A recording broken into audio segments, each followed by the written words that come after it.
Welcome, my family. Before we jump in, make sure to like, subscribe, and share this video with your friends and family. I'd also love to know, where are you watching from and what time is it there? Please hype me on YouTube. Thanks.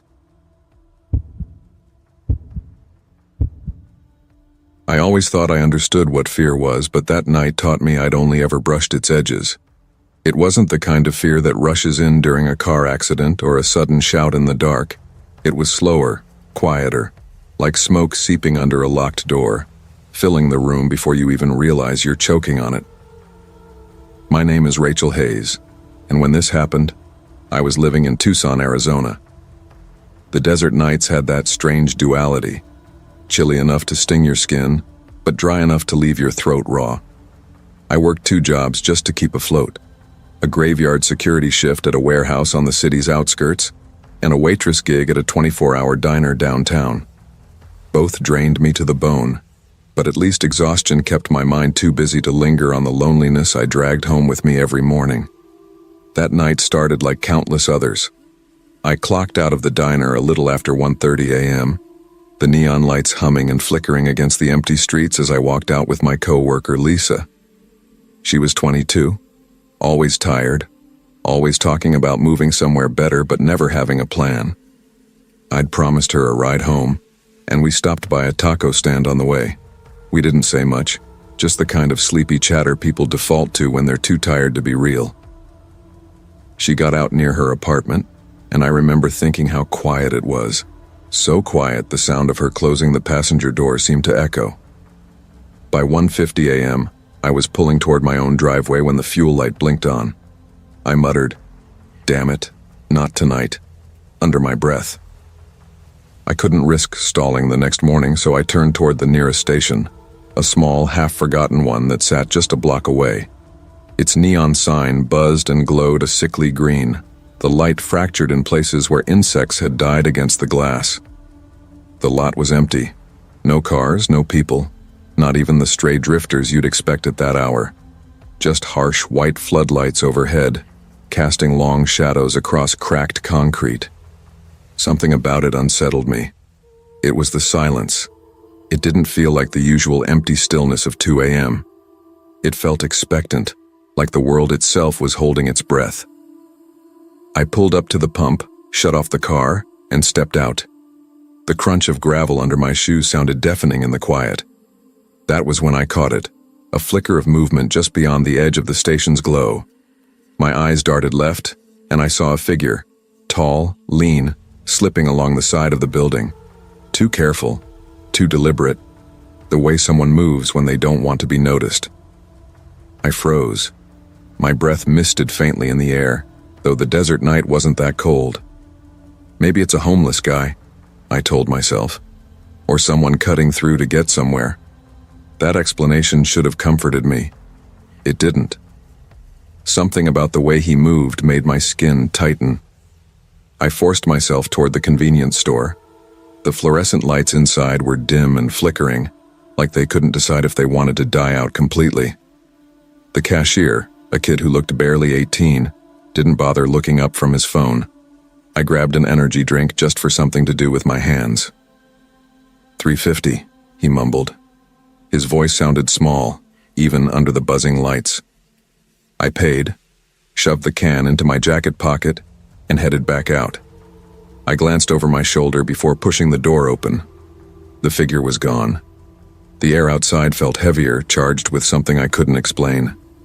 I walked briskly toward my car, gravel crunching louder now, every step echoing in my head. I unlocked the door, ready to slip inside, when I saw him. He was standing near the rear bumper of my car, half hidden in the shadows but not enough to conceal the gleam of his eyes, cold, fixed on me. My stomach dropped, a wave of instinct hitting me hard. This wasn't random. I tried to keep calm. My hands stayed loose at my sides, though my pulse was sprinting. Then behind me I heard footsteps. Light, quick, purposeful. I spun around, and there he was, closer now, only an arm's length away. The first thing I noticed was his smell. Stale cigarettes mixed with something metallic. The second was the silence. He didn't speak, didn't blink, just stared at me. My mind raced.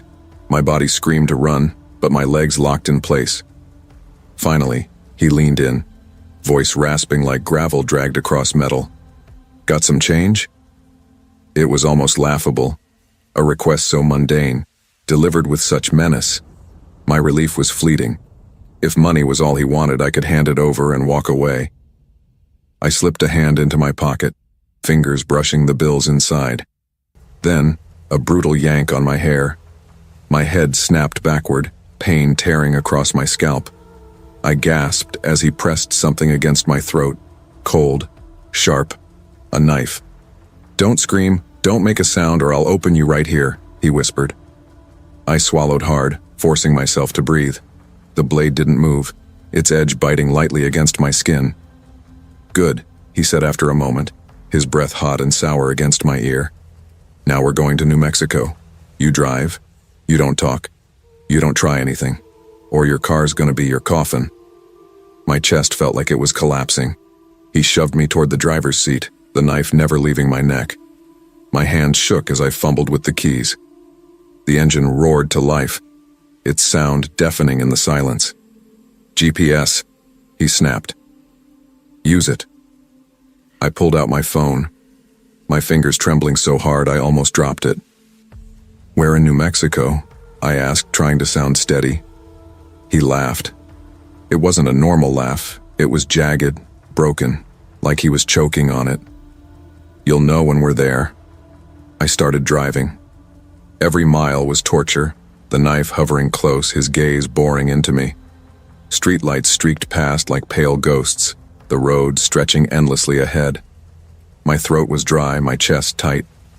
I tried to think, to plan, but all I could hear was his breathing. And then, something changed. It was subtle at first. The radio crackled, though it was off. The screen of my GPS flickered, the map twisting unnaturally, roads bending into impossible shapes before snapping back. I blinked hard, convinced exhaustion was making me hallucinate. At a red light near the edge of town, I caught sight of a truck, a Ford Ranger, barreling down a side road. For one dizzying second, I thought salvation had arrived. I slammed the gas pedal, my car jerking forward into the intersection. The sudden move startled him. His grip loosened just enough. I twisted, grabbing his wrist, shoving the knife away. It clattered onto the floorboards. He cursed, his voice warping strangely like it was coming from more than one mouth. That was when I saw it. His reflection in the windshield. It didn't match him.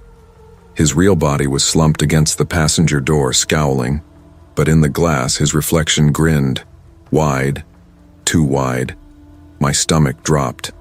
This wasn't just a man. Something was wrong. Something impossible. I slammed the horn, long and sharp, praying the truck driver would notice. He did. The Ford Ranger screeched to a stop beside me, its driver leaning out, eyes wide with concern. "Ma'am, you okay? What's going on?" I could barely form the words. Don't let him get away." The driver looked around, but the passenger seat was empty. Empty. My skin prickled as I realized I could still feel his breath on my neck. I locked the doors, fumbling for my phone, dialing 911 with shaking hands. The dispatcher's voice was steady, calm, grounding me enough to recount everything. But even as I spoke, I knew how it would sound. When the police arrived, they searched the area, shining lights into every corner of the lot. Nothing. They told me they'd keep a patrol car near my apartment for a few nights, but there was no evidence. No man, no knife. Nothing. The adrenaline ebbed, leaving only a hollow, gnawing dread. At home, I locked every door, every window. Sleep was impossible. Every creak of the floorboards, every groan of the pipes, sent my heart into a sprint. Sometimes I'd catch shadows shifting where they shouldn't. Sometimes I swore I saw him reflected in the window glass, smiling even when there was nothing there. Weeks turned into months. The police never called back with updates. The man, or whatever he was, never appeared again. But he never really left either. He lingered in the corners of my vision, in the twitch of the GPS, in the sudden bursts of static on my phone. I bought a gun. I carried knives. I went to therapy. None of it stopped the dreams. In them, I was always driving, always with him beside me, always towards some destination in New Mexico I could never quite reach. I learned to keep going, to breathe through the terror, to live with the constant awareness that the world isn't as solid as it pretends to be. Sometimes, late at night, I still pass that gas station. Its neon buzzes faintly, flickering in the dark. And sometimes, when I glance toward the shadows near the rear pumps, I swear I see him, waiting. But I don't freeze anymore. I keep driving, my hands tight on the wheel, my breath steady. Still, one question haunts me, lingering in the silence between heartbeats. What if he never wanted money or a ride or even blood? What if all he wanted was me to keep driving?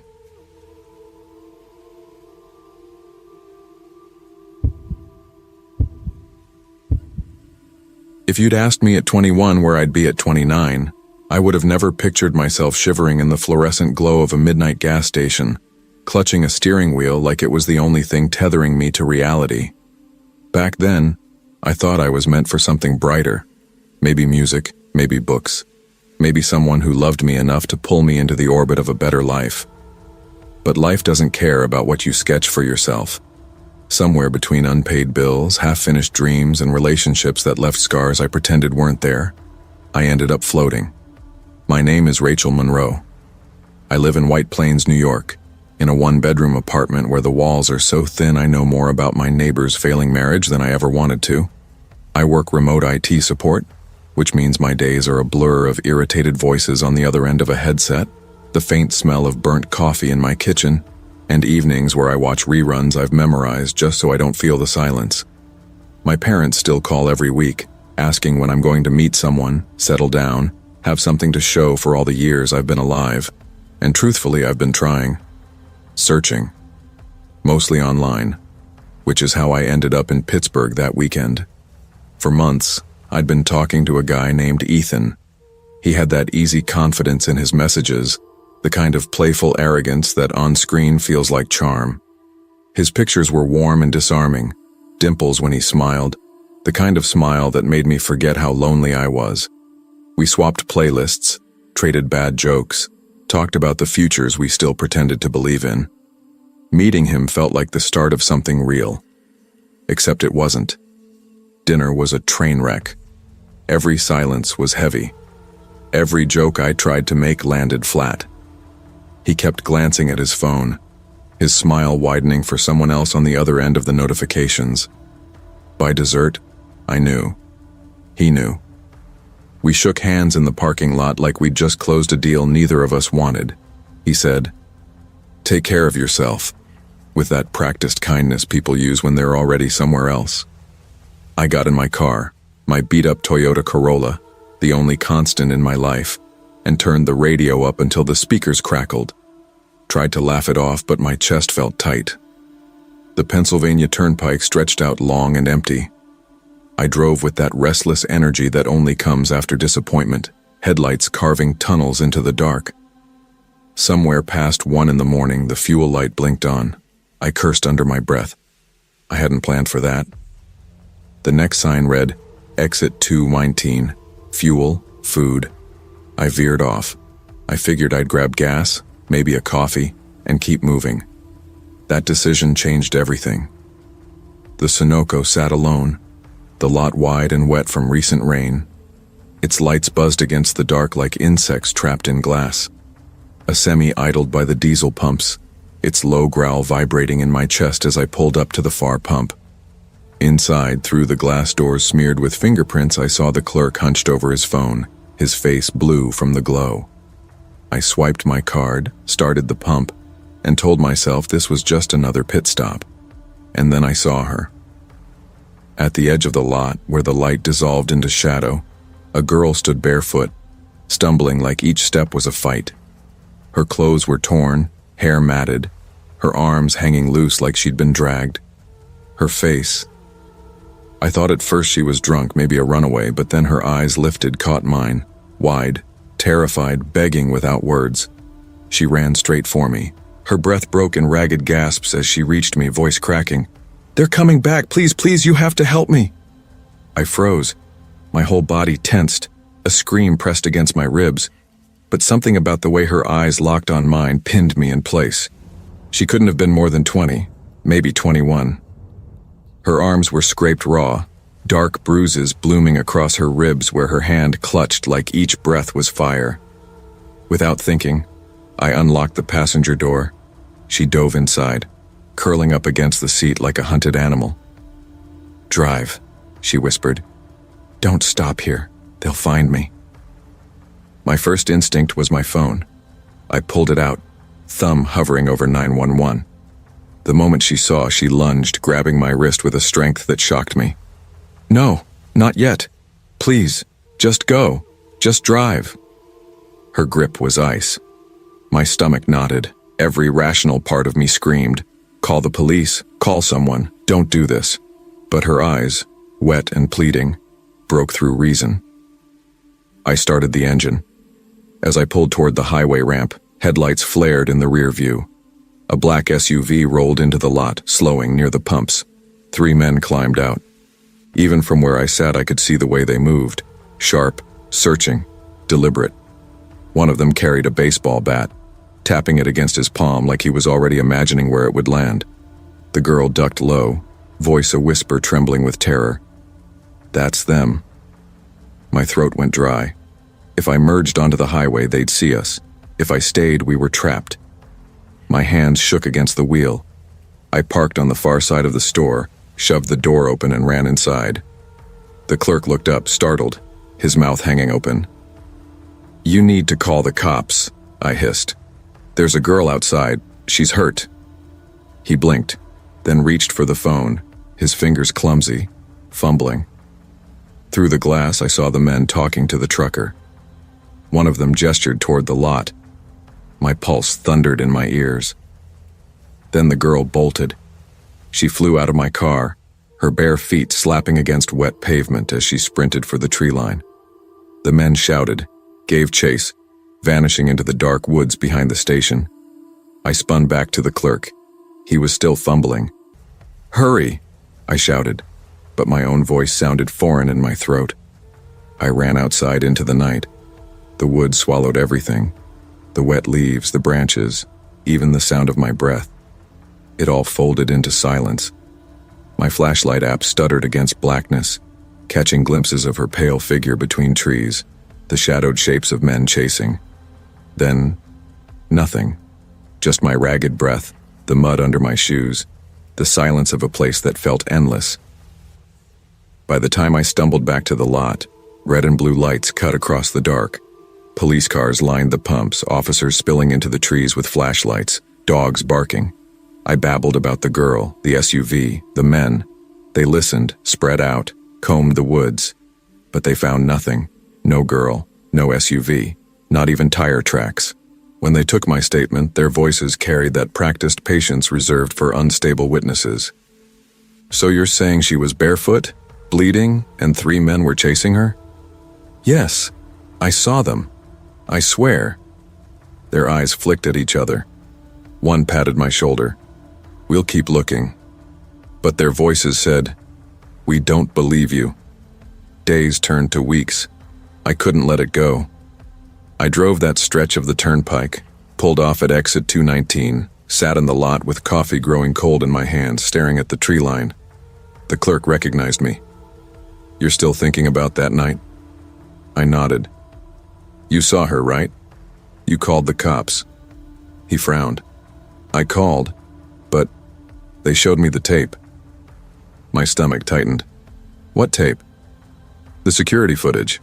It didn't show her. Or the SUV. Just you. Alone." I laughed, but it came out hollow. "That's impossible." His voice was soft.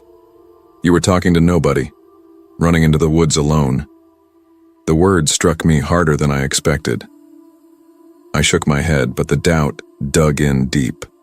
Late at night, lying in bed, I felt her grip on my wrist, heard her whisper in my ear. "They're coming back." It's been years now. I still take that road, still pull into the Sunoco sometimes. The lot hasn't changed, the fluorescent buzz, the clerk behind the counter. But every time, I find myself staring at the tree line, waiting. Because I can't shake the thought. Maybe she was real. Maybe I saw a ghost. Or maybe she was flesh and blood, running for her life, and the world swallowed her whole. And sometimes when the road is too quiet, when the night is too long, I swear I hear her again. A whisper from the back seat. Please, drive. That night at exit 219 taught me that sometimes the line between real and imagined is thinner than headlights on wet asphalt. Whether she was ghost, hallucination, or girl, the message remains. People are running from things we'll never see. If you get the chance to help, don't hesitate. Even if no one else believes you.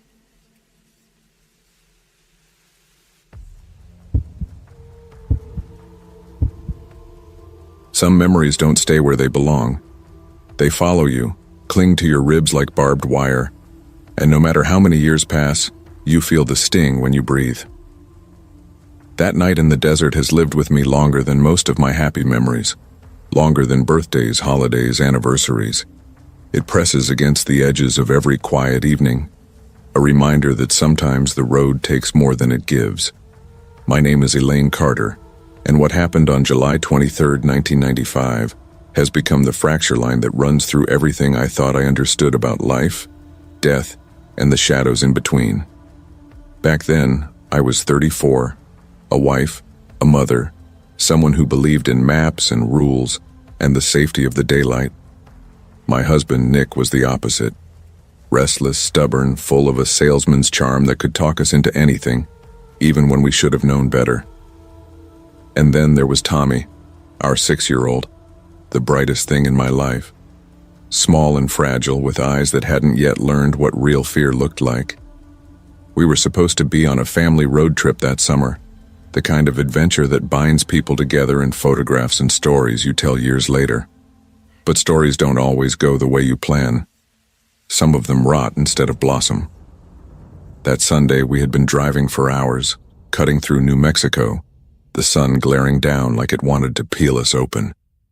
The Chevy Lumina rattled with every seam in the road, and the air conditioner gave up halfway past Gallup, coughing out nothing but hot air that smelled faintly of burning dust. Nick's hands gripped the wheel tighter than usual. His smile stretched thin whenever I glanced at him. He didn't admit it, but I could see it. The creeping realization that maybe his shortcut wasn't the time saver he had promised. I held the road atlas in my lap, the thin paper maps wrinkled from my fingers, tracing every possible line. "Nick, I told you we should have stayed on the interstate," I muttered, my throat dry from the desert air. "Relax," he said without looking at me. "We'll hit it again soon, just need to top off the tank." But the gauge was sinking fast. I could feel the tension pressing on my temples with every mile, the silence in the car stretching too long. Outside, the desert spread endless, the sky so wide it made me feel small, swallowed. There were no towns, no billboards, no landmarks, just the occasional scatter of rocks and a horizon that seemed to mock us. Then I saw it. A neon sign, faint and buzzing, floating like a mirage in the distance. At first I thought it was a trick of the heat, but the closer we drove, the clearer it became. A gas station, squatting on the roadside as if it had been forgotten there decades ago. Red Mesa Fuel Diner, the letters stuttering with every flicker.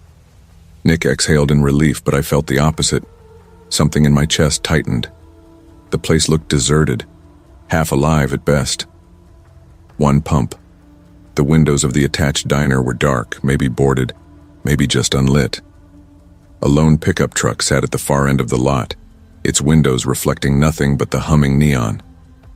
"Nick, this place gives me the creeps. Just fill it up quick," I whispered.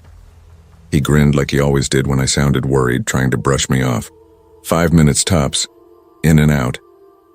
Wanted to believe him, but as we pulled in and the engine died, the desert silence rushed in like a tide.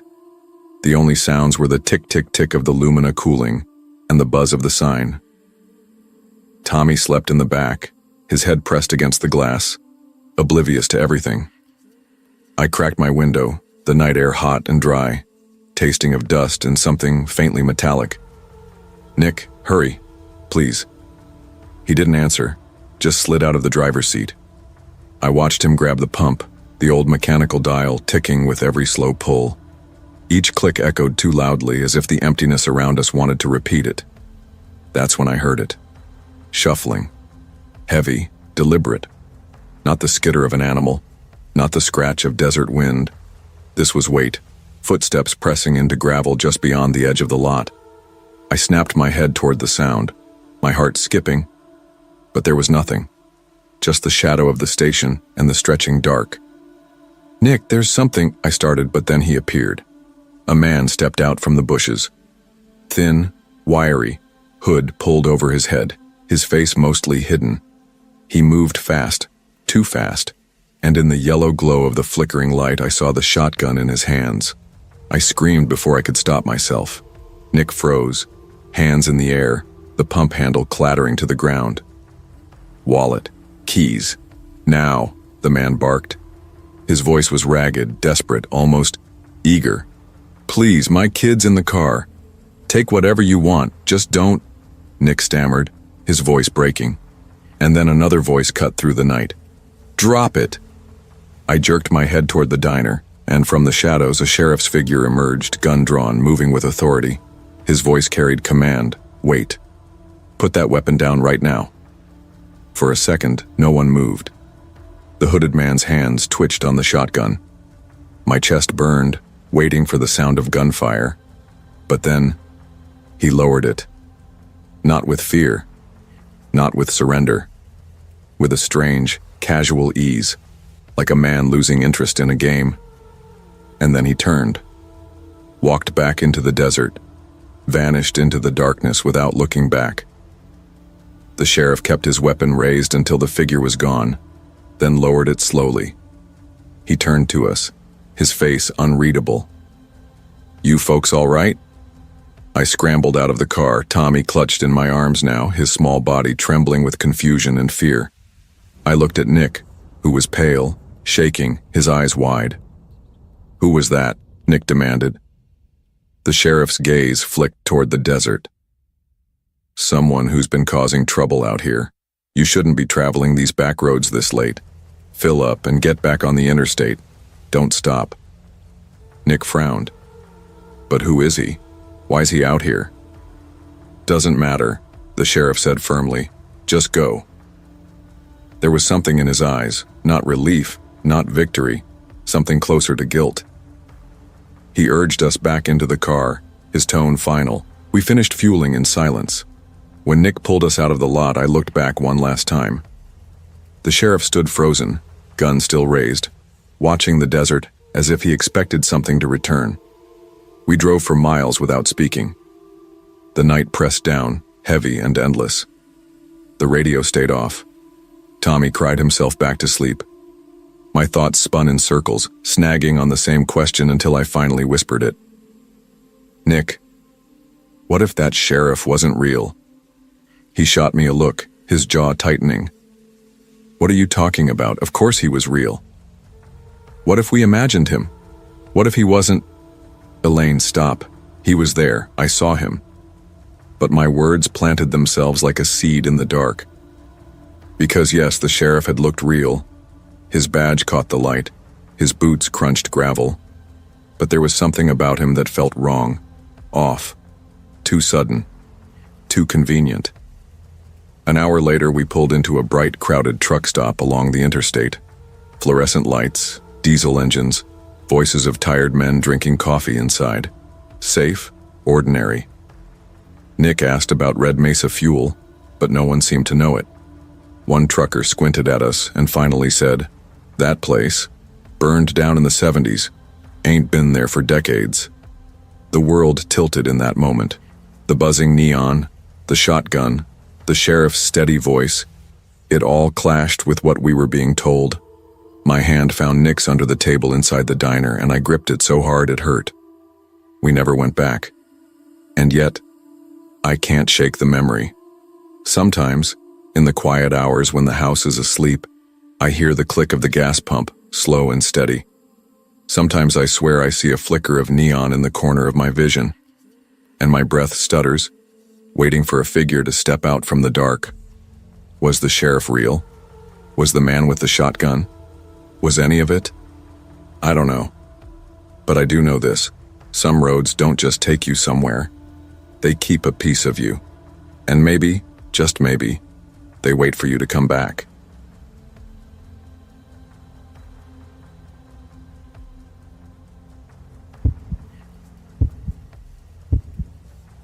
I used to think the world was simple. Good people and bad people. The kind of neat division you grow up believing when your parents still drive you everywhere and tuck you in at night. I carried that same blind confidence into adulthood, brushing off my mother's worries like they were just another relic of her overprotective nature. The world isn't like you think it is, sweetheart, she told me once, her hand resting heavy on the steering wheel as we drove back from school. I couldn't have been more than 15. She glanced at me, her face pale in the late afternoon sun. It's quieter, scarier. The bad people aren't loud, they're patient, and you won't know until it's too late. I remember rolling my eyes and laughing. Mom, you sound like one of those TV crime shows. I can take care of myself. Her mouth tightened into a thin line, and she didn't say anything after that. It wasn't until years later, on a road trip that should have been forgettable, that I learned exactly what she meant. And even now, when I close my eyes, I can still feel that night stretching behind me. Like I never really drove away at all. It was past midnight when I pulled into the gas station. The highway had been empty for miles, just a stretch of asphalt swallowed by fields and the occasional flicker of farmhouse lights in the distance. My car's fuel gauge had been flirting with empty for the last 20 minutes, and when the neon sign buzzed into view ahead of me, I felt an almost desperate relief. The station sat alone at the edge of a gravel lot, surrounded by nothing but dark trees and the humming void of open land. The buzzing sign flickered erratically, spitting the word "open" in broken red neon that felt less like a welcome and more like a warning. Even before I rolled to a stop, I felt something wrong, like stepping into a room where someone had just been whispering about you. I killed the engine, and silence fell too fast, too heavy. The air had a tight chill, the kind that prickles under your skin. For a moment I sat there listening. The only sound was the soft crunch of gravel settling under my tires and the faint electrical buzz of the lights overhead. But it wasn't the peaceful kind of silence. It was too sharp, too deliberate, like the air itself was holding its breath. I forced myself to move, climbing out of the car. My boots sank into the gravel with a sound that seemed much too loud. The smell hit me almost instantly. Dust, exhaust, and something stale, like oil left sitting in a closed-up garage. I grabbed the pump handle, and when I slid it into my tank, it rattled against the metal as though it didn't want to fit. I told myself to stop being ridiculous. It was just a rundown station. I'd been driving for hours, I was tired, and my imagination had always been a little too active. Still, I couldn't shake the thought, this place feels wrong. The convenience store behind the pumps was lit by a harsh, fluorescent glare. The glass doors reflected the lot in flat, sterile slices, making it impossible to see inside clearly. For a long moment, I stared at the reflection of my own face in the glass. Tired eyes, hair pulled back, lips pressed tight, and it looked like a stranger was staring back at me. That's when I saw him. At first it was only a shadow, a suggestion of movement near the store entrance. But then the glass shifted, and he was there. A man standing just inside, watching. He didn't move, didn't wave, didn't even blink. Just stood there, half hidden by the reflection, like he'd been waiting for me. I froze, one hand gripping the pump, the other tightening into a fist at my side. My throat felt dry, and yet the taste of metallic fear rose in the back of it. The pump clicked suddenly, loud as a gunshot in the silence. I jumped, and when I looked back at the door, he was gone. My heart was pounding too fast, too hard. I swallowed, trying to steady myself. "You're being paranoid," I whispered out loud, the sound too thin in the empty lot. "Just pay and leave." But when I walked toward the store, every step felt like it carried me deeper into something I didn't understand. The door creaked when I pulled it open, and the sound seemed to echo much longer than it should have. Inside, the fluorescent lights buzzed overhead, bathing everything in a washed-out, colorless glow. The air smelled of cheap disinfectant and something faintly sweet that reminded me of spoiled candy. Behind the counter sat a young woman, no older than me, scrolling on her phone. She glanced up, her face pale and blank, and then looked back down without a word. The aisles were short, narrow, stocked with dusty bags of chips and faded cans of soda. I walked slowly, forcing myself to breathe evenly, but the silence inside was worse than outside. It wasn't empty. It was buzzing, like an electrical hum pressed directly into my skull. I told myself to relax, to just pay and go. I grabbed a bottle of water and walked to the counter. The cashier rang it up without making eye contact. I slid my card across, and as I did, I glanced behind me. He was there, standing at the end of the aisle, maybe 15 feet away. The same man I'd seen in the glass. He was tall, with dark hair and clothes that looked too clean, too deliberate, like he'd stepped out of a department store mannequin line. His face was ordinary in the way that makes it impossible to describe except for one thing. He was smiling. Not a friendly smile, not even a threatening one. Just a thin, precise curve of lips that didn't touch his eyes. A smile that said he knew something I didn't. I froze. My heart slamming against my ribs. I wanted to scream, to run, but my body locked. He didn't move, didn't speak, just stood there smiling. The cashier didn't react, didn't even glance up. "Ma'am," she said flatly, her voice startling me. "Your receipt." I turned back toward her, but when I looked again, the man was gone. My hands shook as I took the slip of paper. I didn't want to ask if she'd seen him. I didn't want her to look at me with that same blank expression and say, "What man?" I forced a nod and walked quickly back to my car. The night outside felt heavier now, pressing against my chest. I fumbled with the keys, my fingers clumsy, before finally unlocking the door and sliding inside. The interior of my car smelled faintly of fabric cleaner and the lingering trace of fast food, normally comforting scents, but now they felt artificial, fake, like they were trying to cover something else. I shoved the key into the ignition and turned it. The engine roared, too loud in the silence, and for a second I thought it wouldn't catch. As I shifted into drive, I glanced up. He was standing at the far edge of the lot, the same thin smile stretched across his face, his hands loose at his sides. He didn't move toward me, didn't wave, just watched. My breath came in shallow bursts, and I pressed my foot down harder on the gas. Gravel crunched, then gave way to asphalt, and the station shrank in the rearview mirror until it was swallowed by darkness. But the feeling didn't leave. The road stretched ahead of me, endless and black. My headlights carved a narrow path through it, but everything outside their beam was absolute void. I tried to tell myself I was safe now, that I'd left him behind, but the thought kept clawing at me. What if he's still out there? I drove for miles, but the silence followed. My radio fizzed with static when I tried to turn it on. My phone had no service. The taste of fear lingered in my throat, bitter and metallic like I'd swallowed a coin. And then, in the mirror, I saw headlights. Far behind me at first, just two pale dots in the distance. But they grew closer, steady, deliberate. My hands tightened on the wheel until my knuckles ached. It couldn't be him. It couldn't. But as the lights drew nearer, I thought I saw it again. That same thin, unnatural smile reflected in the glass, like it had burned itself into my vision. I'll never know how I made it home that night. I don't remember stretches of the drive at all. It's like my mind cut out, only fragments remaining. The crunch of gravel when I finally pulled into my driveway. The smell of damp earth in the night air. The weight of silence pressing against my skull. For weeks afterward, I couldn't sleep. Every time I closed my eyes, I saw him, standing just at the edge of sight, smiling. I'd wake up gasping, convinced I heard the faint crunch of gravel outside my window. I tried to tell myself it was just a scare, just a stranger. But then I saw the news. That gas station, the one I'd stopped at, was taped off the next morning. A crime scene. The cashier was dead.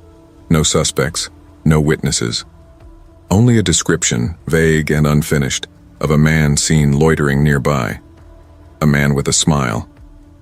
It's been years, but I can still smell the dust and exhaust, still hear the buzzing silence of that place, still feel the tight chill in the air when I stepped out of my car. My mother was right. The world isn't loud and obvious. The bad things don't come screaming. They wait. They smile. And sometimes I wonder, on nights when the silence feels too sharp, when I catch my reflection and it doesn't quite look like me, I wonder if I ever really left that gas station at all.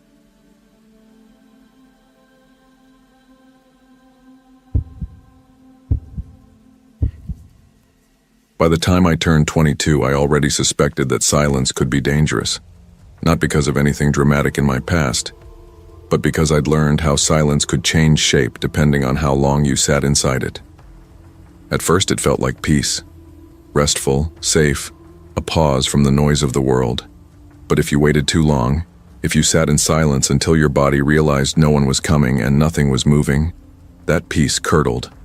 It grew sharp, alive, like something pressing its ear against the inside of your life, listening back. I didn't tell people I thought like that. To my family and friends, I was just a normal small-town girl who'd decided college wasn't for her.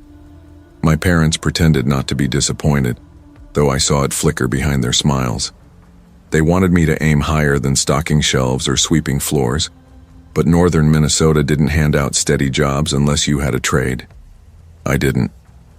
What I had was a rusted Toyota, a one-bedroom walk-up with thin walls, and eventually, the job that would ruin my sleep and maybe my mind, the graveyard shift at Lakeside Fuel Stop. The place was barely more than a glowing box dropped at the edge of Highway 61, crouched between the black wall of woods and the endless dark stretch of Lake Superior. It looked normal enough, fluorescent lights buzzing, the faint stink of gas and burnt coffee always in the air, but at night it sat there like something waiting, holding its breath. Mr. Walsh, the owner, interviewed me while talking mostly about fishing. When I asked whether nights ever got rough, he grinned through crooked teeth and said, "Easiest money you'll ever make, sweetheart. Keep the coffee hot, stock the shelves, clean up a little, and lock the bathroom after midnight. Whole town's asleep by then. You'll be fine." I wanted to believe him, and at first I did. The hours gutted me. Midnight to 6 a.m. leaves you staggering like a ghost even in daylight. But the work itself was nothing. Most nights, 4 or 5 customers, tops, truckers refueling, drunk couples laughing too loudly as they grabbed chips. By 3 a.m., the whole world outside felt abandoned. I liked the solitude in the beginning. I'd brew coffee, shuffle through paperbacks, hum along to the cooler's buzz, and let the minutes drag. But as the weeks stretched, that quiet turned heavy. The fluorescent lights hummed too loud. My reflection in the glass doors looked like someone else.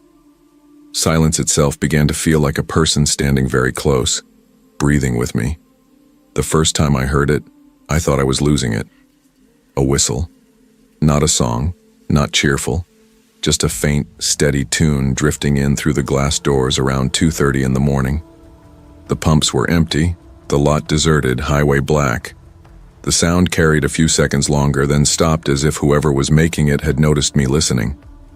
I told myself it was the wind, though deep down I already knew it wasn't. The next night, same time, same tune. I froze behind the counter, skin crawling. When it didn't fade, I forced myself outside. The lot was empty. The trees loomed, blacker than the sky. And still, the whistling moved faintly around me, circling just out of sight. The next morning I asked Hank, the older guy who worked days, if he'd ever heard anything strange.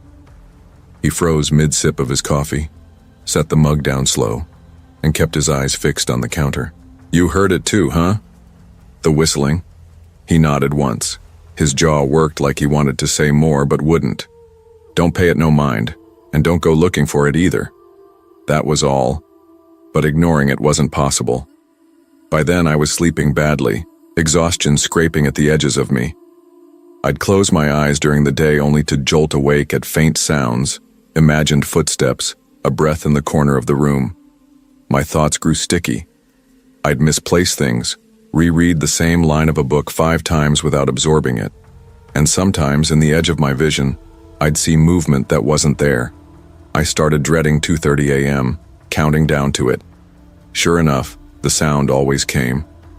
A lonely whistle, low and steady, carrying across the black. Then came the bathroom. Walsh had been clear. Lock it after midnight. Said it kept out drunks, vandals, whatever. One night around 3, I noticed light glowing under the door.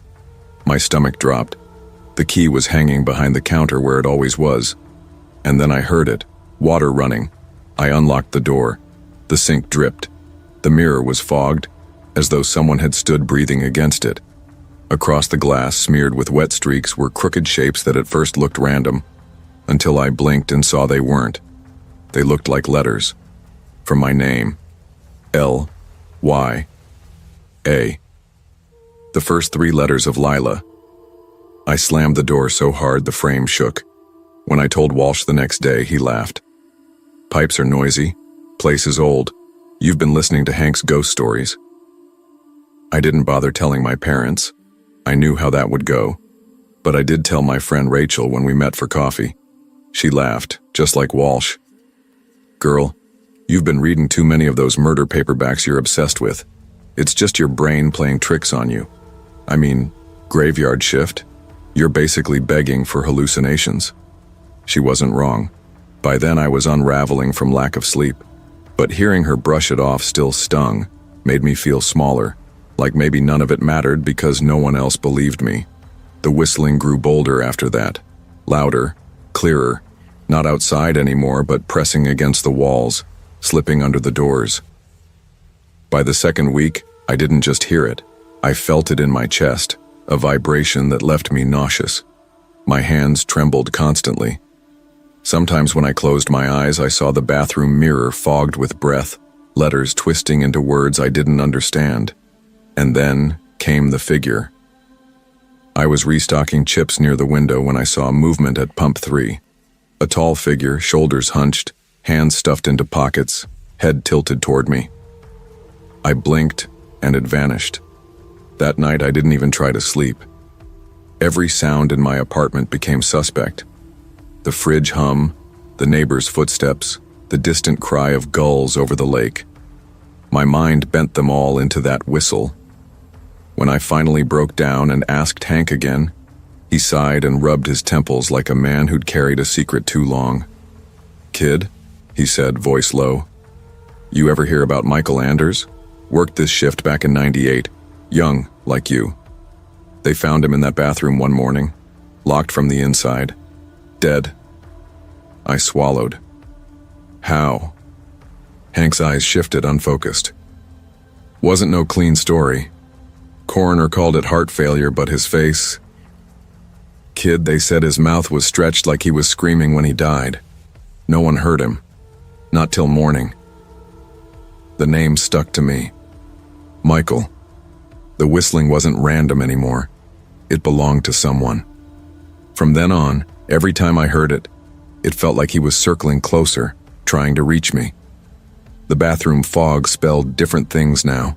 Sometimes crooked smears that looked like numbers 98. Sometimes shapes that looked like waves, the curve of the lake. Once, clear as day, it spelled, "Stay with me." That was the night the automatic doors slid open at 2:30 with no one there. Cold air poured in, carrying the whistle. The sensors beeped like someone had walked inside. I couldn't move. The sound threaded through the aisles, deliberate, closer. Then a pack of cigarettes fell off the counter. My brand. The one I always bought after work. My stomach turned to ice. It wasn't random. It was for me. I bolted out the front, fumbling my keys, barely making it to my car. I sat there until dawn, shaking, the whistle weaving through the walls behind me. The next morning, Hank found me pale, exhausted, barely able to speak. I told him everything. He only nodded, grave, like he'd expected it. "Michael never left," he whispered. "Some say he's stuck here. Some say he keeps watch so nobody else stays too long. But maybe he just doesn't want to be alone." I quit that week. Told Walsh I couldn't handle the hours. He rolled his eyes, called me soft, but I didn't care. For weeks after, I tried to bury it. But sleep never came easy. Sometimes I woke gasping, certain I'd heard the whistle outside my window. Sometimes I dreamed of the lake. Dark water stretching forever, a shadow moving beneath the surface, whistling through the waves. And then one night, after forcing myself not to drive past the station, I came home and emptied my coat pocket and found something I had never seen before. A rusted key, small, heavy, stained dark with age. I knew what it was. The bathroom key from Lakeside Fuel Stop. I dropped it on the counter, heart pounding, but when I picked it up again, I swear it felt warm. I should have thrown it away, burned it. But instead, I tucked it into the drawer beside my bed. And that night, when the wind rattled my window, I heard it again. Faint, steady whistling, as though someone were sitting just outside, waiting. And sometimes, God help me, I whistle back. Because fear doesn't leave you clean. Fear plants itself in your chest, roots deep, until part of you belongs to it. And sometimes, when I listen close, I can feel a part of me waiting to step back into the dark, a part that has learned to whistle a lonely tune.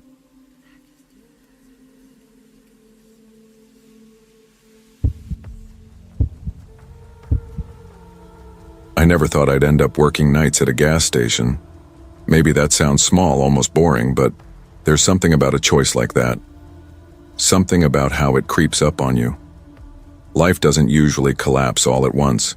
It wears down piece by piece, until you're standing in a place you swore you'd never be, staring at your reflection in a smudged cooler door, wondering how the hell you got here. I'm Rachel Morgan, 32 years old, and most days I feel like my own shadow. I used to think I'd be a nurse or maybe a teacher, something steady, meaningful. Instead, I spend my nights under flickering fluorescent lights, ringing up cigarettes and cheap whiskey for strangers who barely look me in the eye. I tell myself it's temporary. Everyone does, right? That's how you survive the night shift. You pretend it's not your life. You pretend the silence and the stale smell of burnt coffee and gasoline are just passing through. You tell yourself you're tougher than the hours, tougher than the loneliness. But deep down, I know the truth. The silence gets inside you. It changes you. The gas station where I work, Canyon Gas, isn't the kind of place you stumble across unless you're already lost. It's tucked off a 2-lane road that barely gets traffic at night. Old brick walls, a buzzing neon sign that never fully lights up, and an empty upstairs that's been locked for years. At least that's what they told me when I was hired. Franklin, the other clerk, has been here forever. He's wiry gray stubble, the kind of smoker's cough that rattles the walls when it hits him. He only works part of the week now, covering the days I can't. We overlap for maybe 10 minutes during shift change. That's usually enough for him to hand me the keys, grunt something like, "Don't fall asleep," and walk out without looking back.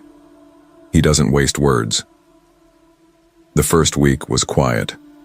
Just me, the hum of the coolers, and the creak of the old ceiling. By the second week, I started hearing it. The noises. At first, I thought I was tired, half dreaming as I restocked candy and wiped down counters. But the sounds had rhythm, clicking, like someone typing on a keyboard. Not random, measured, fast, purposeful. The third night, it wasn't just typing. It was footsteps, slow, deliberate, above me, as if someone was pacing in the empty upstairs offices. The place was locked. I knew that. Franklin told me it had been for decades. But the footsteps didn't care what I knew. And then came the voice. A girl's voice, humming a lullaby. The first note stopped me cold. The kind of song that doesn't belong in a gas station, doesn't belong in the middle of the night, doesn't belong when you're the only one alive in the building. I froze in front of the drink coolers, mop still in my hand, my skin prickling. The humming was soft, almost gentle, almost comforting. But I knew, in that instant, comfort wasn't what it meant. I didn't tell anyone at first. Who would believe me? But a week later, when Franklin came in, I asked, careful, almost joking, "You ever hear anything upstairs?" The way he looked at me, I'll never forget it. He didn't laugh, didn't scoff. His eyes went sharp, hard, then just as quickly softened, like he pitied me. He shook his head slowly and muttered, "Don't go up there. Trust me, just don't." That was it. No explanation, no reassurance, just the warning. But once you hear something like that, you can't unhear it. The noises didn't stop. Typing, footsteps, the lullaby that made my chest ache in ways I didn't want to think about. Sometimes I heard conversations, muffled voices like a meeting was happening right above my head. Once, I swear, I heard a phone ringing, loud and insistent, like 100 calls no one was answering. I tried recording it on my phone. Every clip came back silent. And then the storm came. It was February, one of those nights when the air itself feels heavy, metallic, like it's carrying electricity. By midnight, the rain was hammering the glass doors, the parking lot had turned into a lake of black water, and the neon sign outside flickered like a dying heartbeat. Business was dead. Not a soul had come by in hours. That's when the noises got louder. Typing so fast and hard it sounded urgent, desperate. Footsteps that seemed heavier, closer, and under it all, faint. Barely there, but inescapable. The humming. I tried to ignore it. I told myself Franklin's warning was enough. But the truth? Curiosity eats at you. It gnaws like a rat, louder every second until you can't think past it. By 2 a.m., I couldn't take it anymore. On the back wall of the station hung a row of keys. Most were boring. Stockroom, restroom, maintenance. But one was different. Old. Iron. Its label faded but still readable. Storage. My hands shook as I pulled it free. The stairwell to the upstairs was narrow, steep, claustrophobic. Each step groaned like it was warning me back. Halfway up, the smell hit me. Damp rot, mildew, and beneath it something sharper, metallic, like blood that had dried and been forgotten. The key scraped in the lock, loud enough to echo. When the door finally opened, a wave of foul, stale air rushed out, thick enough to make my stomach turn. The room stretched before me, an office graveyard. Desks overturned, monitors cracked, papers scattered like everyone had fled in a hurry. The ceiling sagged, stained brown with water damage. A single fluorescent tube flickered, buzzing weakly. But it wasn't the decay that stopped me cold. It was the footprints, fresh, pressed into the dust, clear as day. And then I heard them. Footsteps. Not mine. From the far end of the room, a figure emerged, tall, broad-shouldered, wearing a dark suit, sharp lines that didn't belong in this place. His shoes shone, polished, impossibly clean against the filth. His face was pale, unreadable, his eyes lowered like he didn't see me, or didn't want to. He walked across the wreckage with purpose, stopping at an old desk. His hand rested on it, gentle, reverent, like it meant something to him. He whispered something, too soft for me to catch. Then he turned toward the wall and pressed his hand against an elevator button. My heart seized. There was no elevator upstairs. None. Yet the button glowed. He stepped forward, and in that instant, he was gone. Not faded, not walked away. Gone. I stumbled backward, shoulder slamming the doorframe, flashlight clattering to the ground. Papers rustled, though no wind blew. My chest heaved as I bolted down the stairs, every creak chasing me like footsteps at my back. I slammed the door shut and locked it, my hands shaking so violently I could barely turn the key. For the rest of that shift, I sat at the counter, clutching stale coffee like it might anchor me to reality. Every sound made me jump. Every shadow felt like it was waiting. When Franklin came at 6, he stopped cold at the sight of me. "You look like hell," he said. I tried to play it off, but my voice cracked. "Franklin, what's upstairs?" He studied me for a long moment. His eyes softened again, the way you look at someone who's already lost. Finally, he shook his head. "Told you not to go." "That's not an answer," I snapped. "Who is he? What is that place?" His lips pressed thin, then quietly. "Some places hold on to what people leave behind. Work, worry, regret. This station's been around a long time. Longer than you know." That was all he gave me, but it was enough. The noises never stopped after that. If anything, they grew louder. Typing that rattled in my skull, footsteps that seemed to pace just above my head, phones ringing in the dead of night, and always the lullaby. I never went back upstairs. I couldn't.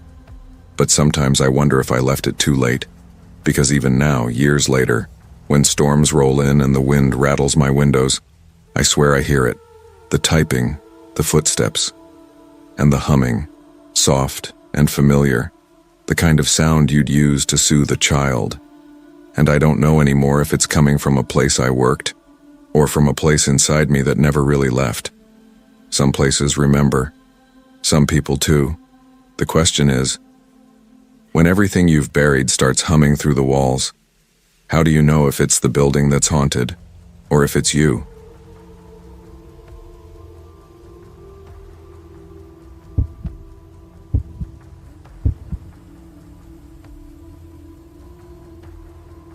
I've always hated the dark.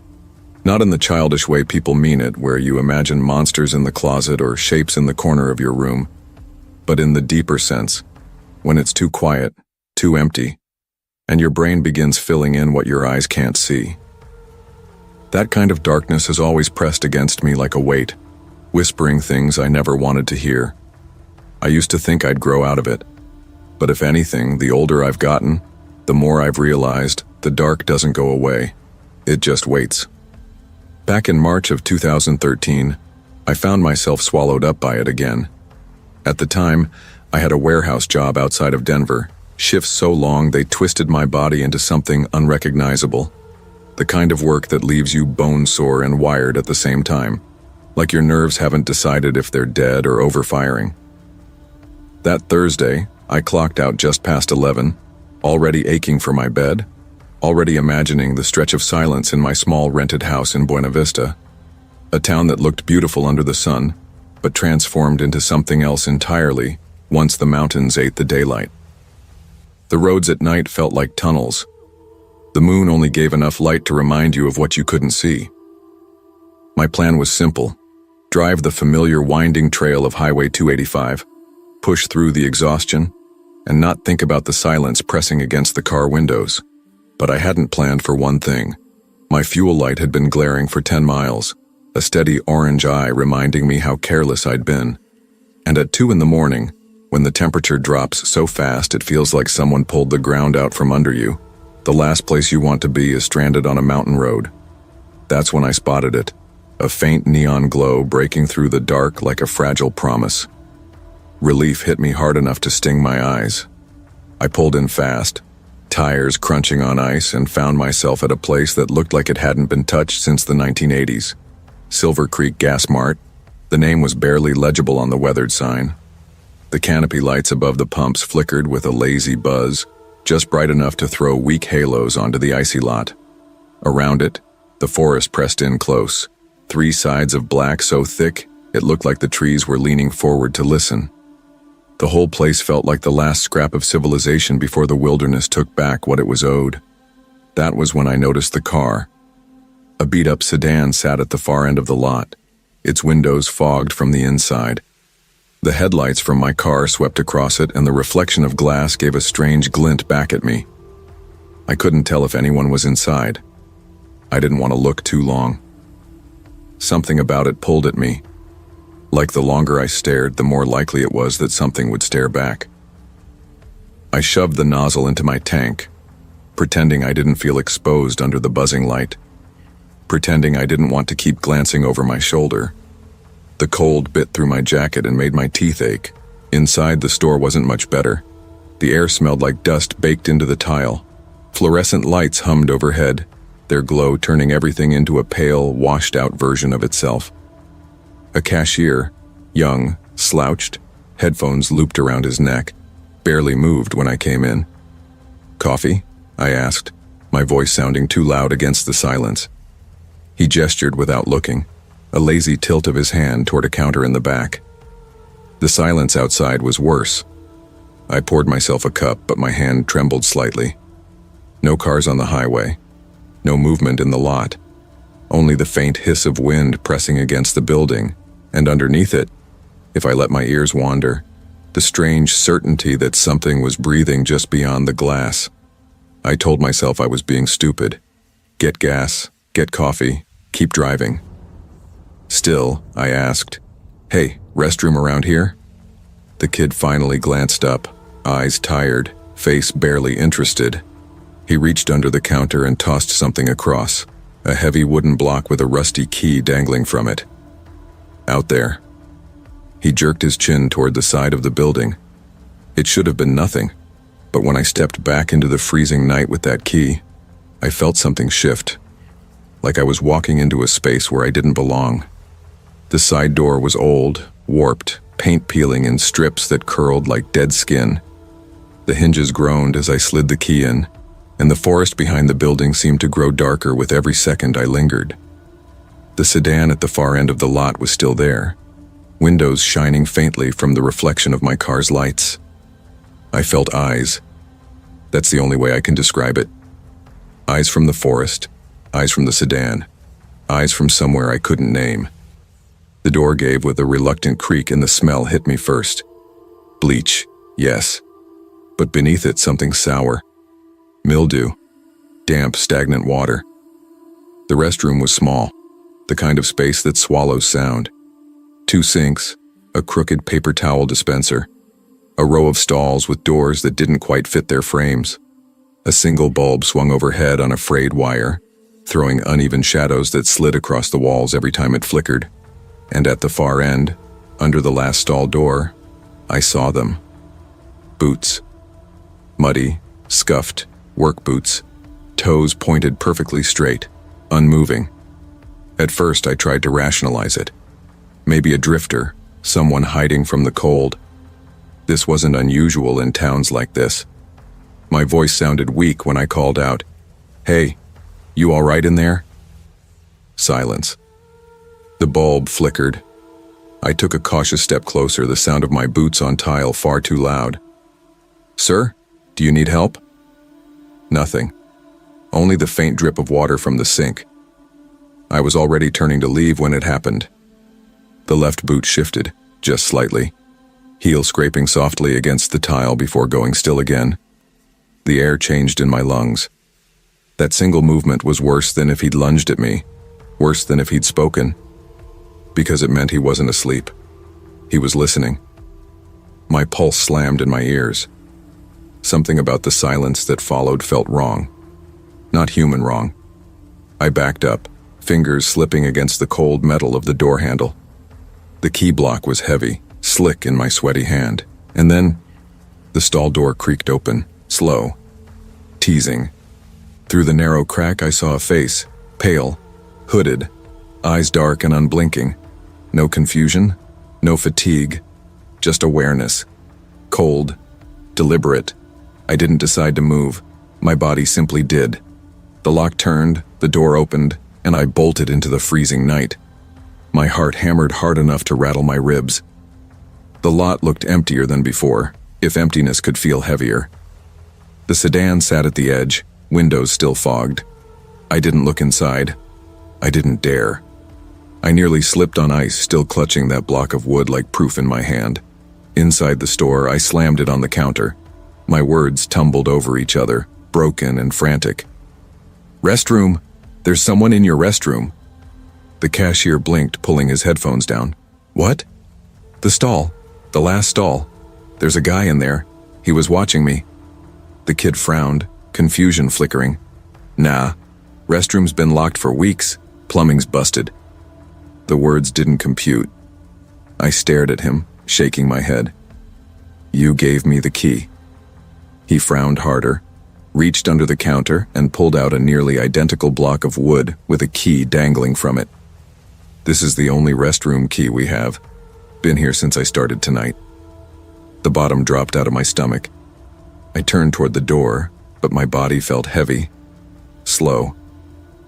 Then what the hell did I use? We went outside together. The side door I just fled from hung open, creaking softly in the wind. The bulb swung overhead. Inside, the restroom was empty. The stall stood open, silent. The boots were gone. No footprints on the wet tile. No proof anyone had ever been there. The sedan was empty too when we finally approached it. Windows still fogged from the inside. No belongings, no driver. Just silence that felt worse than noise.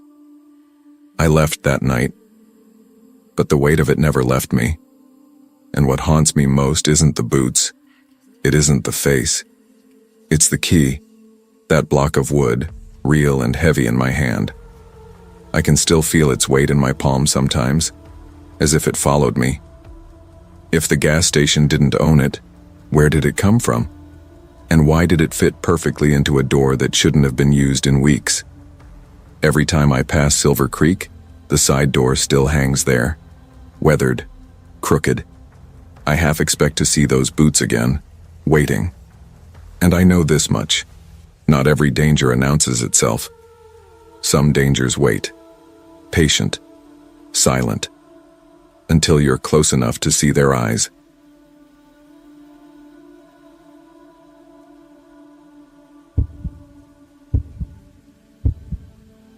The first thing I remember from that night wasn't the cold, though God knows Montana in December carries cold like a religion. It was the sound of the sky, a hollow, endless hum above me, as though the blackness overhead pressed down on the earth itself, swallowing the headlights of my car in one long, suffocating gulp. I'd grown up under these skies, learned how to drive their empty roads, how to respect their storms, how to fear their silence. But that night, on December 14th, 2017, with my 5-year-old daughter Clara humming a fractured tune in the back seat, I realized the silence of the Montana winter isn't absence. It's weight. It's presence. It's something alive. Listening. We were 3 hours into the drive to my in-laws' ranch near Billings, where my husband Matt had already gone ahead. He'd promised the fire would be lit by the time we arrived, that the smell of pine logs and his mother's cinnamon cookies would greet us, but the road to that comfort was long and endless. Clara's hum drifted forward from the back seat, a broken, half-forgotten jingle bells stitched together with nonsense words she made up. Normally the sound soothed me, but that night it sat in my chest like an ache, sharp, out of rhythm with my heartbeat. I tried not to look at the gas gauge, but when the orange glow blinked alive, my throat tightened. The road behind me stretched black and empty for what felt like forever, and ahead, only snowbanks, trees, the dark shape of nothing. Running out of gas out here wasn't just inconvenient. It was dangerous. I whispered to myself, Cedar Point gas. Still out here, isn't it? A ghost of a memory surfaced. A rundown station by the woods, the kind you don't stop at unless you're desperate. I hadn't been there in years. Maybe not since high school. But desperation doesn't ask for comfort, only survival. By 4:30 p.m., the last traces of daylight had already drowned in the black. My eyes blurred from the monotony of snow and trees when finally, a flicker appeared ahead. A neon sign, half dead, its buzzing glow spelling out, gas open 24 hours. The letters jittered against the dark as though they didn't quite believe themselves. Relief and unease struck at once. The lot was nearly empty, lit by a single flickering lamp. A rusted pickup sat by the pumps, hood up, shadows shifting inside its cab. 2 men. Staring. Clara's small voice broke the silence. "Mommy, I don't like it here." Neither did I. Every nerve in me screamed to keep driving, but the needle on my gauge clung to the last notch and Clara's whisper cut sharper. "I really have to go potty." That decided it. Against every instinct, I turned into the lot.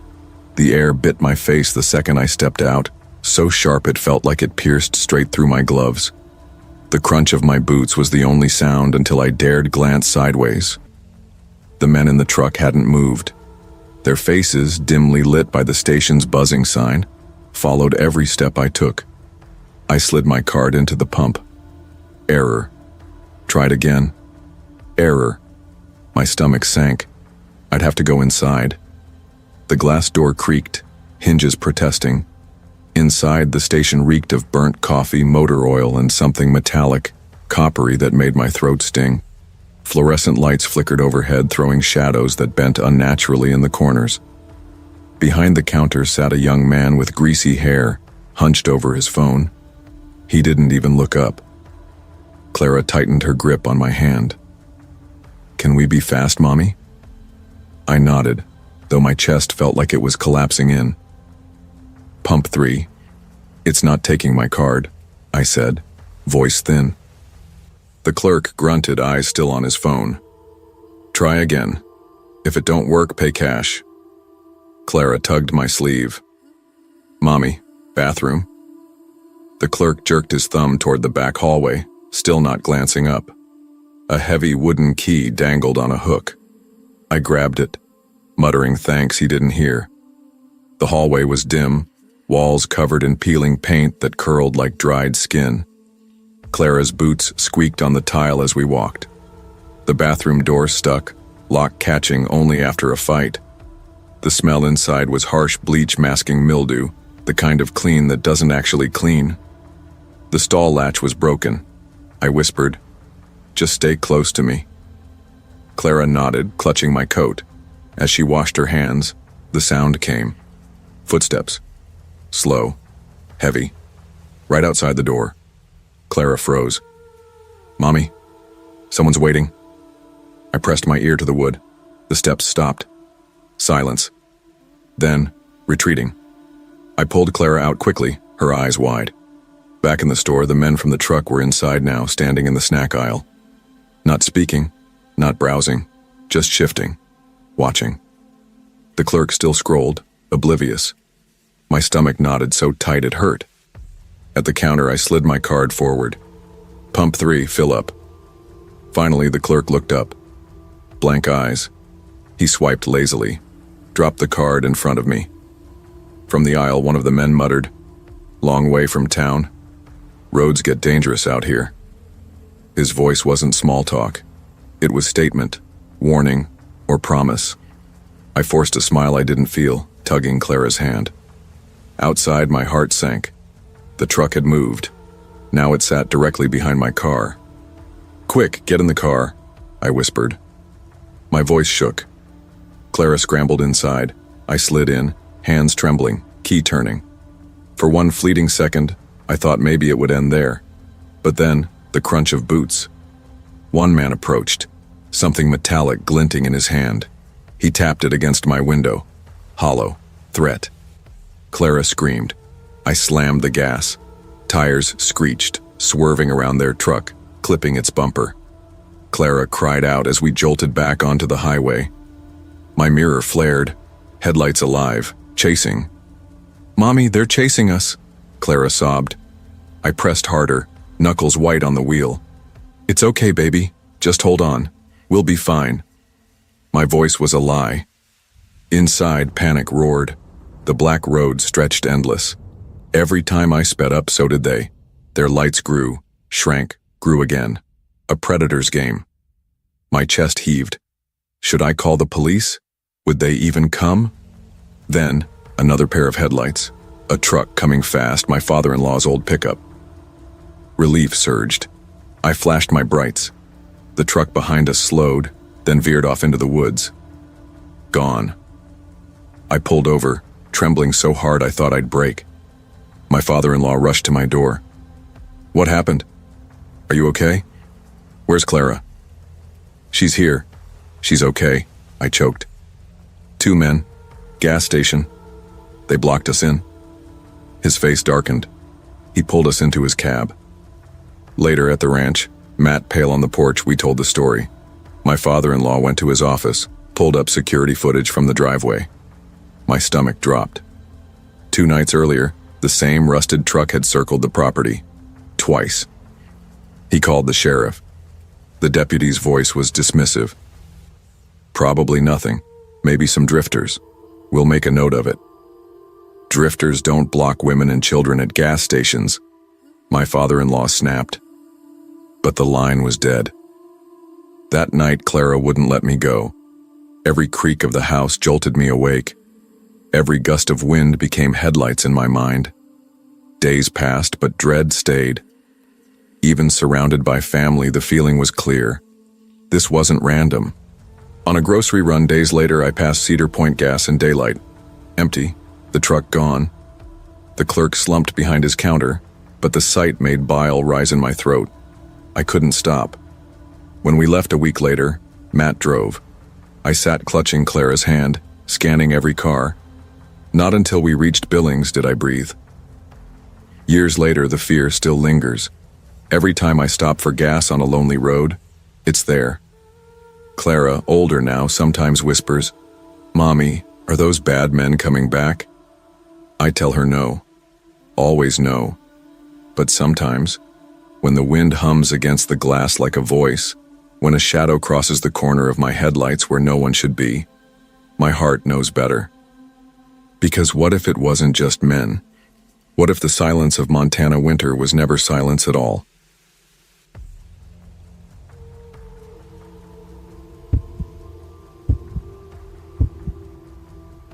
I never liked night drives. Not because of the dark or the quiet or even the loneliness, though each of those has its own weight, pressing into you the longer you stay out. What unsettled me was the thought that once the sun dipped below the horizon, no one was watching out for you anymore. You could vanish into the black just beyond your headlights, and no one would know until morning, if they ever knew at all. 3 years ago, I was 18, still raw, still figuring out what counted as normal fear and what counted as the kind you're supposed to listen to. My boyfriend at the time, Ryan, worked nights at a gas station on the edge of a half-dead industrial city in South Dakota, the kind of place where you either worked nights or you didn't work at all. We lived in a small apartment above a pawn shop that had been shuttered for years, 2 blocks off the main drag. Our neighbors were broken glass, papered over windows, and an abandoned strip mall with weeds taller than kids in the parking lot. The gas station, a 24-hour Quick Mart, sat across from a U-Haul lot and a concrete mixing plant where piles of gray dust clung to the air even on windless nights. After sundown, the whole area looked like a forgotten corner of a map. Streetlights buzzed over cracked pavement. Neon signs blinked like dying bugs. The air smelled faintly of wet rust and gasoline, always damp, always sour. The town itself was a half measure, not big enough to have a real downtown, but large enough that crime could be buried in the cracks. It was the kind of place where you double-checked your car doors in broad daylight, where police cruisers only appeared if there was already blood on the sidewalk. Ryan didn't have a car. I drove him to and from work, because the thought of him walking that stretch, especially past the freight yards, kept me awake. I told myself I didn't mind. The drives gave me an excuse to stay out late, to slip into the anonymity of the night without answering to anyone. Sometimes, if his shift was slow, I'd come early and hang out with him, sit in the back room, sip a soda, laugh over dumb inside jokes. He'd show me strange customer receipts or tell me about the old man who bought scratchers in stacks and muttered to himself the whole time. That night, early October, the air had that tight, pricking chill, the kind that makes your skin feel too small. I'd forgotten my hoodie, so I grabbed one of Ryan's extras from the back seat. An oversized crew neck from high school, soft from age, smelling faintly like engine oil and cinnamon gum. I pulled into the side lot of the Quick Mart, like always. The building had 3 security cameras, all facing forward, which left the side delivery lot a blind spot. That night, it wasn't empty. A white Chevy pickup sat a few spots down. Fairly new, clean, not lifted like most of the local trucks. Its engine was off. Its lights were dead. I didn't think much of it until I stepped out. He was leaning against the truck like he'd been waiting. Late 30s, maybe early 40s. White guy. Tall, but not unusually so. Jeans, flannel shirt, no jacket despite the cold. His face was clean-shaven, his hair neatly combed. Too neat, too sterile for a man idling outside a gas station at midnight. I had to pass him to reach the front doors. I figured he'd ignore me, maybe nod. Instead, he shifted into my path. "Hey," he said. Voice casual, like he was asking the time. I slowed, my feet heavy against the cracked pavement. "Yeah?" "Truck won't start," he said. "You know anything about engines?" "Not really. Sorry." I forced a polite smile, my breath frosting in the air. "You sure?" He leaned forward slightly. "Could really use a hand. Battery might be dead." I gestured toward the gas station doors. "My boyfriend's inside. He might know more." His face flickered, barely perceptible, but there. "Boyfriend, huh?" "Yeah." I stepped to move past. He shifted again, not blocking me directly, but close enough that brushing his sleeve seemed inevitable. "It'll only take a second," he said, voice lower now. "Just need someone to hold the hood open while I try the ignition." "I really can't help you," I said, firmer. "I'm cold. I'm not good with cars." He chuckled, a dry, humorless sound. "Doesn't take much skill to stand still." My chest went tight. It wasn't the words. It was the way he said them. Like he wasn't asking. Like he was measuring me. I didn't answer. I walked fast. Past him, my heartbeat rattling louder than the neon hum. Inside, the Quick Mart was nearly empty. Ryan was behind the counter, counting bills. He looked up and smiled, but the expression slipped when he saw my face. "Everything okay?" he asked, stepping out from behind the register. "There's a guy by a white pickup out back," I whispered. "He said his truck won't start. He's acting weird." Ryan didn't hesitate. He shrugged on his jacket and came outside with me, but the pickup was gone, not idling away. Gone. Tires screeched faintly in the distance, fading into the dark. We stood there staring at the empty lot. The air felt colder. Ryan rubbed his palms together, eyes narrowing. "You didn't go near it, right?" "No," I said quickly. "Good." That word clung to me.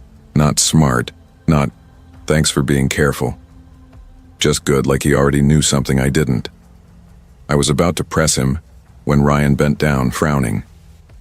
There, in the dirt beside the wall where the man had stood, was a slim black object. He picked it up, turning it over in his hands. A lockpick. Not a key, not a tool. A thin steel pick with a rubber handle. My stomach dropped. Ryan's voice was hushed. He wasn't waiting for a jump, he was waiting for a door. That was the beginning. The man didn't vanish. He multiplied. Or maybe it just felt that way the longer I looked. A week later, I saw another white pickup. Same model, same trim, parked across from our apartment. Never long. An hour, maybe less. Sometimes with plates, sometimes without. Then the call started. Always after midnight, always silent. One evening at the grocery store, I spotted the truck idling by the lot exit. When I stepped back inside, it peeled out. I started documenting everything. Dates, times, plates when I could see them. I didn't want to be paranoid. I wanted to be prepared. Ryan was skeptical until he saw the truck near his work. After that, he changed. "Maybe we should call someone," he said. "Who?" I snapped. "The cops? They'll say he's shopping." But we called anyway. The officer sighed. "Unless he threatens you directly or trespasses, there's not much we can do." So we bought cameras. Small, hidden. One facing the street, one over the stairs. The first week, nothing. The second, motion triggered at 2:13 a.m. A tall figure walked past the building, paused, looked up at our window, then gone. That night, I didn't sleep. Neither did Ryan. A flaw of mine, one I never thought mattered, became everything. I have a tattoo, small, black inked, just above my right wrist, a crow in flight. My one rebellion, a secret I thought was mine. One morning, after another sleepless night, I went to my car. My breath caught. There, scratched faintly into the dust on my driver's side door, was a crude drawing. A crow, wings spread wide. He'd seen it. He'd been close enough to touch. I scrubbed it off with shaking hands, my eyes stinging. The night it all came to a head, Ryan was gone, visiting his sister 2 hours away. I stayed behind for work the next morning. I locked every window, double-checked the door, left the hallway light on. At 3:07 a.m., the motion sensor chimed. I crept to the curtain, peeled it back an inch. The truck, parked across the street, door open, no one inside, until I saw him, standing on the curb, staring up, at me. I jerked back like the window burned me. My chest heaved, my hands shook. I called 911, whispering, "There's a man outside my apartment, he's been following me. White truck, he's here now." The dispatcher's voice was calm. "Is he armed?" "I don't know, he's just standing there. He's been doing this for weeks." "Officers are en route. Stay on the line." I didn't hear the rest, because he wasn't on the street anymore. He was at the stairs. I heard the boards creak. Slow, careful, then silence.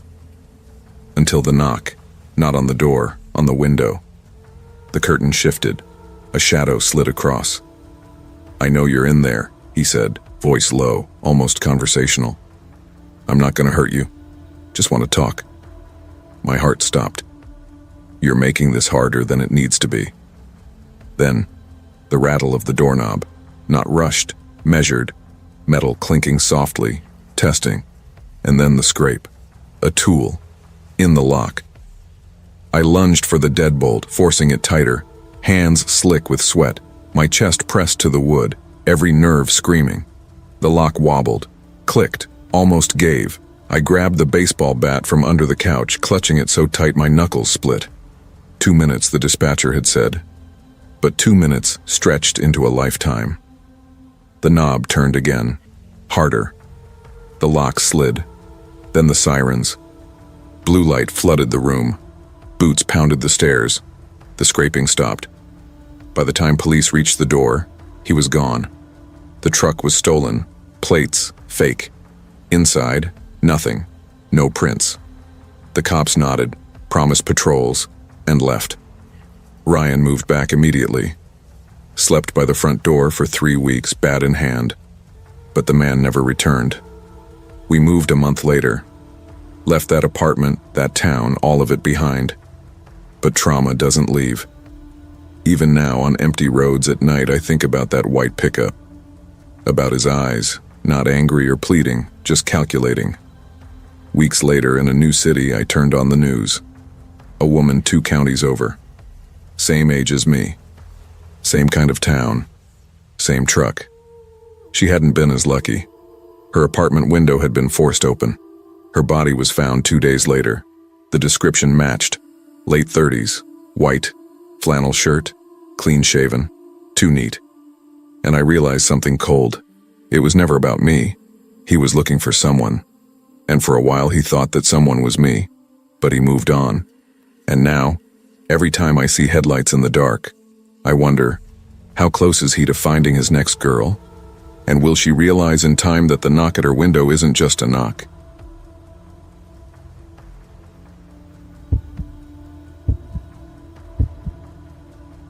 I didn't mind working late, at least not at first, but even on my very first night I could feel something wrong clinging to the edges of the darkness. Something I couldn't name but couldn't shake either. My name is Claire, and when I was 18, freshly graduated from high school, the world felt wide open, full of possibility.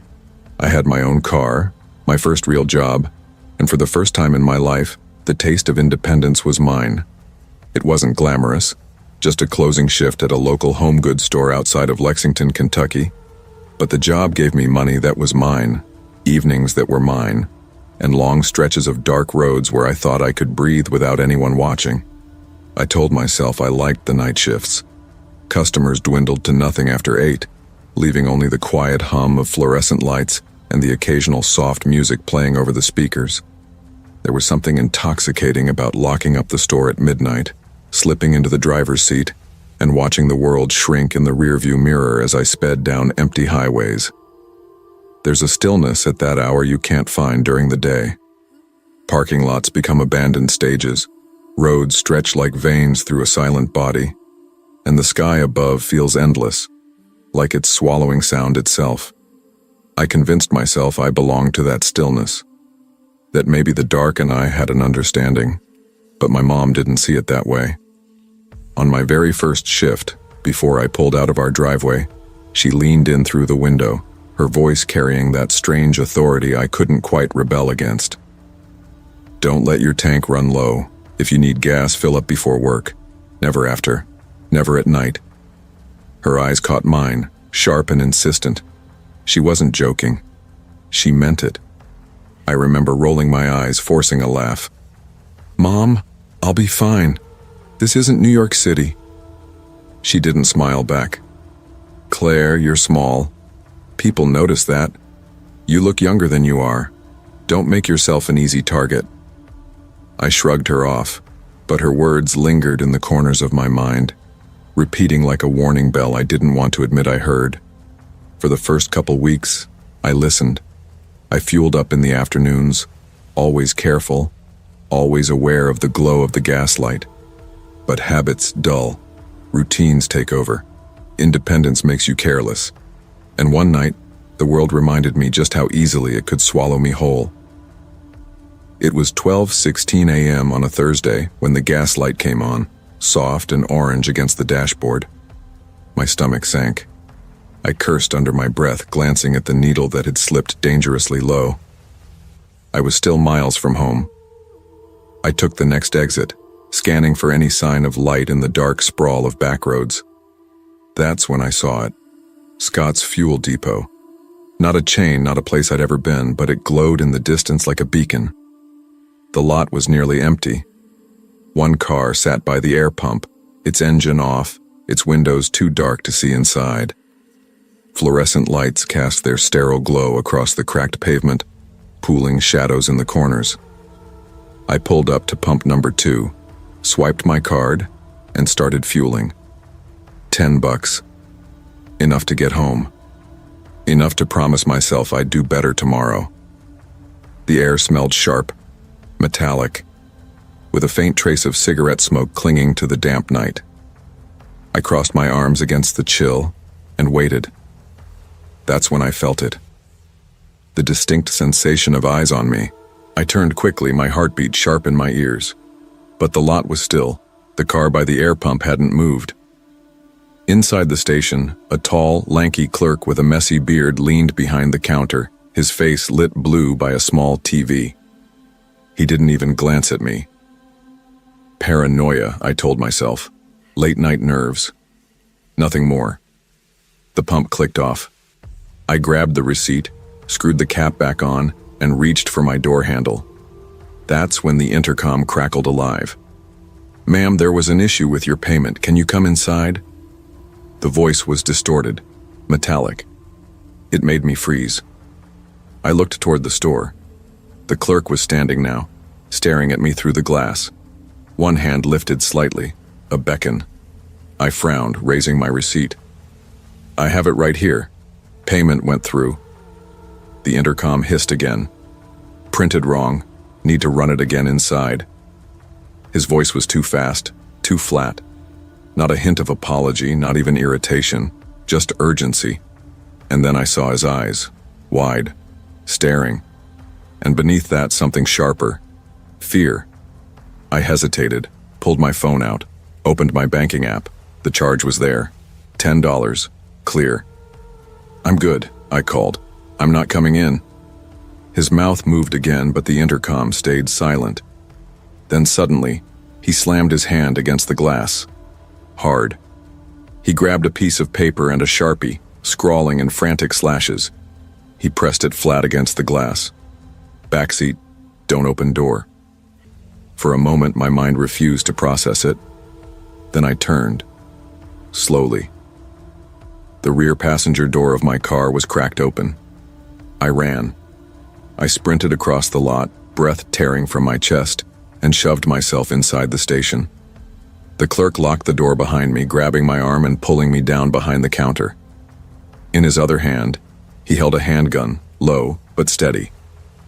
"Stay down," he whispered, his voice taut with tension. His eyes flicked to the monitors above the register. I followed his gaze. Black and white screens showed the pumps, the lot, the dumpster. At first, nothing. Then movement. From my back seat, a figure unfolded, tall, hooded. His gray windbreaker glimmered faint under the lights. He moved low, deliberate, like someone trained not to be seen. He didn't look toward the store, didn't run. He slipped into the shadows at the edge of the lot and vanished. The clerk, Marcus, was already on the phone, speaking in clipped whispers to 911. I sat shaking, the cold weight of realization sinking deeper with every second.